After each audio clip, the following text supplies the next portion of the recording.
अस्सलाम वालेकुम guys, welcome back to my new YouTube video. तो हमने टेक्स्ट के बारे में काफ़ी कुछ पढ़ लिया था। तो इस लेक्चर में मैं आपको इमेजेस के बारे में बताऊंगा कि हम HTML की फ़ाइल में इमेजेस किस तरह ऐड कर सकते हैं। तो यहाँ पे मैंने एक इमेज डाउनलोड कर ली हुई है पेक्सल से। तो चलिए हम इसको अब ऐड करके चेक करते हैं। तो मैंने एक पेज बनाया सैम्पल इमेज डॉट HTML के नाम से। तो इसको मैं सबसे पहले कोड एडिटर में ओपन करूँगा। ओके, या यहाँ पे ओपन हो गया। अच्छा, आप यहाँ पे चेक कर सकते हैं कि मैंने एक हेडिंग डाली हुई है गोल्डन गेट ब्रिज के नाम से, जिसकी मैंने इमेज डाउनलोड की हुई है। तो हमने अगर इमेज ऐड करनी है तो सब उसका टैग है IMG। तो मैं शुरू करता हूँ IMG। तो अब इसके बाद हमने अब बताना भी है कि कहाँ पे इमेज पड़ी हुई है। ब्राउज़र को हमें जब तक हम उसकी सोर्स नहीं बताएंगे तब तक उसको नहीं पता लगेगा। तो हम उसके लिए ऐड करेंगे SRC और is equal to double comma इसने खुद दे दिए। तो अब आप यहाँ पे चेक कर सकते हैं कि मेरे पास खुद ही ऑप्शन आ गई है इमेज की। यहाँ से मैंने सेलेक्ट कर ली। इसके बाद अब हम इसको क्लोज कर देते हैं। अब हम चेक करते हैं कि हमारी इमेज किस तरह डिस्प्ले हो रही है वेब पेज के ऊपर।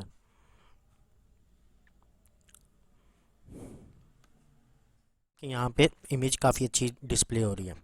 तो अगर अब यहाँ पे हम कुछ एट्रीब्यूट्स की बात करेंगे इमेजेस के अंदर जो हम यूज़ कर सकते हैं। फॉर एग्जांपल, अगर हम कॉमा के आगे हैं, स्पेस डाल के हम विथ हम यहाँ पे सेट कर सकते हैं कि हम विथ क्या रखना चाहते हैं। तो इसका फ़ायदा ये होता है कि जब वेब ब्राउज़र हमारा पेज को रेंडर कर रहा होता है तो उसको नहीं पता होता कि ये इमेज कितने साइज़ की है, कितनी स्पेस इसने कवर करनी है।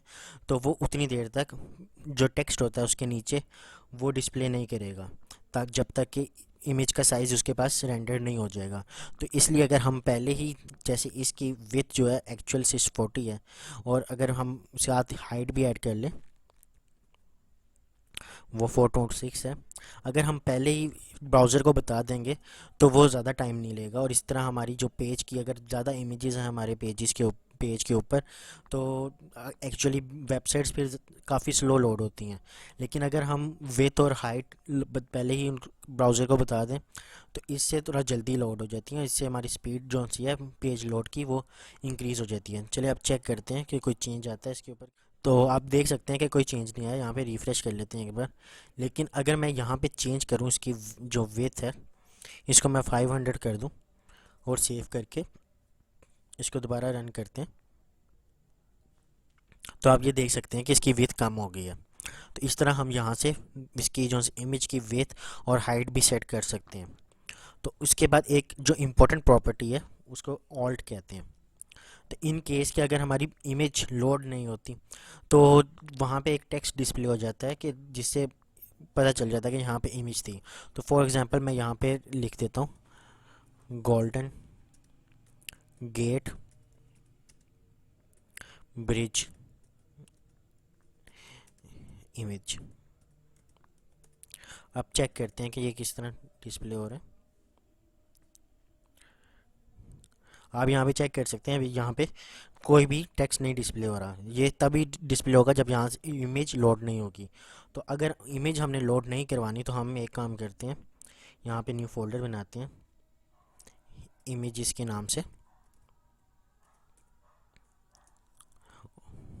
और इसके अंदर हम ये फाइल को डाल देते हैं।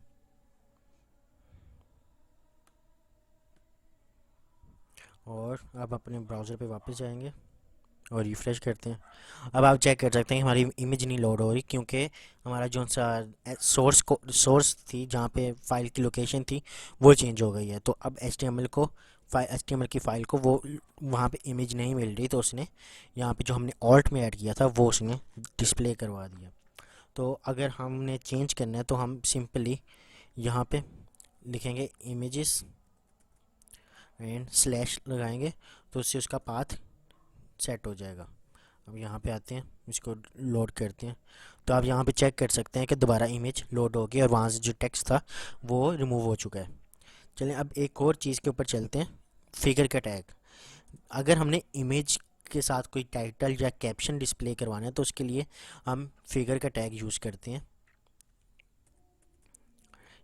इसके मैं एंडिंग टैग को कट कर लूँगा और मैंने इसको यहाँ पे पेस्ट कर दिया।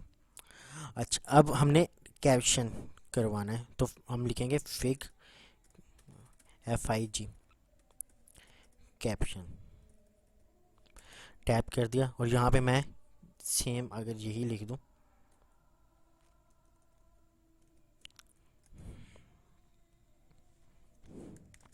यहाँ से इमेज ख़त्म कर देते हैं, सेव कर लिया। अब हम चेक करते हैं कि ये किस तरह डिस्प्ले हो रहा है। तो आप ये चेक कर सकते हैं कि नीचे उसका कैप्शन या टाइटल, आप जो भी कह सकते हैं, यहाँ पे डिस्प्ले हो गया इसका। तो ये इस वीडियो में यहाँ तक थी।